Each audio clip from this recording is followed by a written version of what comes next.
Allahu Akbar, Allahu Akbar. That's the most important thing. If the nation is powerful, that's when God is happy with you. If the nation is failing and it doesn't have government anymore, then God is upset with you, and another rise is coming, etc., etc. There's no focus on the akhirah. If God has blessed Israel, what does that mean? Israel has great power, might, army, military dominance, etc., etc. They've destroyed their enemies. And the worst thing for them is not Jahannam, the worst thing is the fall of Israel. That's the worst thing. There's a nationalistic, religious philosophy that Judaism developed. And they've had it for centuries. And you'll find it throughout the Bible. You'll find it absolutely throughout the Bible, right? And that's why they don't even call him, how we say Rabbil Alameen? Rabbil Alameen, right? They say God of Israel. And they're referring to just this nation and this land and God of this land. It's all about the land. It's all about the nation and its power over land, right? What does the Qur'an do? It takes some of these concepts that they have. By the way, angels going up into the heaven and coming down from heaven, is that something we accept in Islam? Just that part. We accept that in Islam. The rest of that they added is, you take something that's true, angels go up and down in heaven, and maybe Yaqub alayhi salam did see a dream of angels ascending and descending.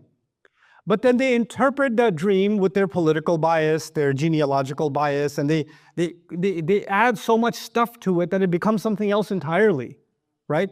So you take, for those of you that are from the tech space, you take one data point and you turn it into something else completely. As a diagram, I sometimes show that if you have a dot, how many lines can you draw through one dot? Infinite, right? So you have one thing in the scripture, and now you're like, how do I interpret this that fits my narrative, that fits my national narrative? And that's what they did. The Christians did this too. In the Qur'an, the Christians said, well, Jesus is a miracle, and a miracle is the Word of God, and the Word of God is eternal, therefore Jesus is eternal, therefore Jesus is God. And the Qur'an came along and said, actually, just kun fayakun, that's all it was. That was the Word of God. That just means that Allah said be, and He came into existence. That's all it was. Like, you took something simple, and you tried to create an entire hocus pocus out of it, and Allah just removes all the smoke, and comes back to the original point and says, here's what it actually was. Okay? So what the Qur'an is doing many times is it's removing all of the additions that the previous scripture made and going back to the original common point, which was actually true. So how do we know this is a commentary, for example, on Jewish literature? Because there's no mention of Jews in the surah. So how do we know?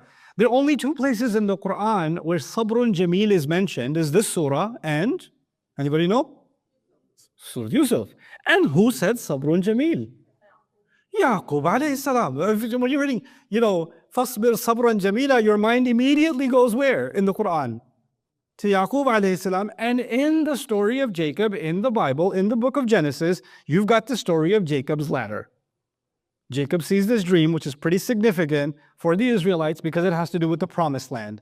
And Allah says, if you're worried about the promise of great success, the only promise you should be worried about is the day on which the angels are ascending to Allah on Judgment Day. Instead of worrying about when you're going to have a land and when you're not going to have a land, don't worry about the land. إِذَا الْأَرْضُ مُدَّتْ وَأَلْقَتْ مَا فِيهَا فَوَتَخَلَّتْ. Don't worry about the land. You got a much bigger problem to worry about, which is Yawm al-Qiyamah. Right? So he's actually taking something from Jewish tradition and he's re-engineering it to its original purpose. It's as if something was being used for other than its purpose and Allah is restoring it to its original purpose. This is how the Qur'an makes a balance between on the one hand, confirming that the Bible and the Old Testament and the New Testament, or the Torah and the Injil, they have truth in them. The Qur'an affirms that they have truth in them. But at the same time, the Qur'an restores the truth in them. So it's not giving them a blanket endorsement and it's not giving them a blanket rejection. It's actually finding just the right path in between. Just the right path in between, which creates the most fascinating discourse between us and these religions historically, right? Especially Christianity and Judaism. One more comment I'll make about Judaism, and that many people don't know, is that we have in our tafsirs Israeliyat. You might know that, yeah? So in our tafsir, sometimes the Sahaba are expressing an opinion, but they got that opinion from Jews, from Jewish tradition, because Jewish tradition was actually very common in Arabia. So the Jewish tribes had influence, and some of the Arab tribes were actually taking practices from Jewish tribes. That's history. So some of our opinions that we find in our tafsir actually trace back to Judaism, okay? But the reverse is also true. After the advent of Islam, because Judaism continued, Jewish scholarship continued, a lot of Jewish commentary on the Torah and a lot of commentary in their legal discourse borrows from the Mufassirun. They actually take from the Muslims in their commentaries. So we think, yes, we have some things from Jewish literature. Actually, Jewish literature has quite a bit also from Islam. It's actually a two-way street that took place, over the centuries. Anyway, so that was a little bit of a side note, but let's get to the real work now. Why is Jibreel alayhi salam mentioned separately in this ayah? The angels rise up, and so does Ar-Ruh. So they say that this is because of his, excellent status, his, unique status with Allah. And we find that in the Qur'an also, Allah has given him a unique status, We exist in time and space, right? And we use them interchangeably. Hey, how far are you? I'm 10 miles away. No, how far are you? I'm 20 minutes away. So it's either distance or time, right? And of course, in physics, you have, light travels light years, right? So we're measuring time and distance kind of conflate with each other in this physical world, right? So if somebody says that, the journey between this village and that village is 3 months on camel, or it's 4 months by sea, or whatever, right?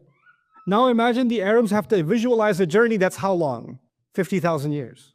So the Arabs associated beauty with strength, actually. And that's why the word Jamil in its core meaning actually has to do with strength.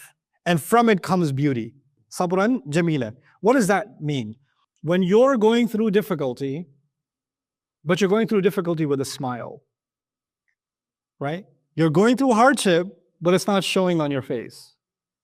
It's not showing on your face. What does that do to your opponent? It messes them up. It messes them up big time. I'm not very good at ping pong, but I travel to different communities and I play ping pong. I take my ping pong paddle with me. And especially when I know there's someone much better than me playing, you know what I do? I start complimenting them every time they make a shot. That was really good. That was a really good serve. That was really good. And you know what happens to them? They start, is he playing with me? Oh, he's not serious yet. I'm playing the best game of my life, by the way. But he doesn't know that. So I'm just going to play this psychological war and say, oh, that's pretty good. That's really good. And he's like, I got to try something else because he's probably going to destroy that one the next time, right? What I'm trying to playfully say is I'm demonstrating some form of sabrun jamil. I'm the one getting beat, but I don't look like it. I have a big old smile on my face. I'm not giving him the satisfaction of winning psychologically while he's already winning on the scorecard, right? Now, this idea, the Prophet ﷺ is being told, don't give your enemies the satisfaction of knowing that they got to you. Don't let the sadness come on your face or the disturbance come on your face. The Prophet ﷺ was, kathirul basma, he was always smiling, composed, calm, easy to speak with. But obviously when somebody gets upset, their personality changes. You might be the funniest person in the room, but if you're upset, you're not the same person. You become a different person. The Prophet ﷺ is being told to demonstrate a kind of sabr that doesn't give his enemies the satisfaction. But there's another dimension. What about his followers? His followers get all of their optimism, all of their hope, all of their inspiration. Where do they get it from? From being around him. When they see him feel defeated, angry, upset, anxious, depressed, sad, what is that going to do to his followers? It's going to demoralize them. It's going to break their spirit. Your mood as a leader, the way you show your mood as a leader, sabr is not enough for you. It has to be sabr jameel. It has to be sabr jameel. Because on the one hand, this will send a message to your enemies that they cannot get to you. They can't break you. And it will send a message to your followers that they must maintain hope. Right? So it's both sides that are covered. And this is why Sabrun Jamil only comes for the prophets. It only came for Yaqub alayhi salam, and it came for Rasulullah sallallahu alaihi wasallam. So the only other time it's mentioned is Surah Yusuf, for Sabrun Jamil, 2 times. And then here, Fasbir Sabran Jamila. Right? So now just one more thing about Sabr actually, I'll tell you in the next ayah, but the word Jamil comes in the Qur'an in a couple of places as a description of certain actions. So Allah says in Surah Al-Muzammil, be patient over whatever they say, take it patiently, keep persevering, don't let that distract you. And then He says, and walk away from them in a beautiful way. Wahjurhum hajran jamila. What does it mean, walk away from them in a beautiful way? Walking away beautifully means there's one thing that you can walk away huffing and puffing. You can walk away in tears. You can walk away with your head down. You can walk away looking like you got intimidated, right? And it's another that you walk away a victor. You walk away, we'll speak another time, and nothing impacted you. Doesn't matter what they say. This is what so again, not giving them the satisfaction of knowing that they won in any way. Don't give them that.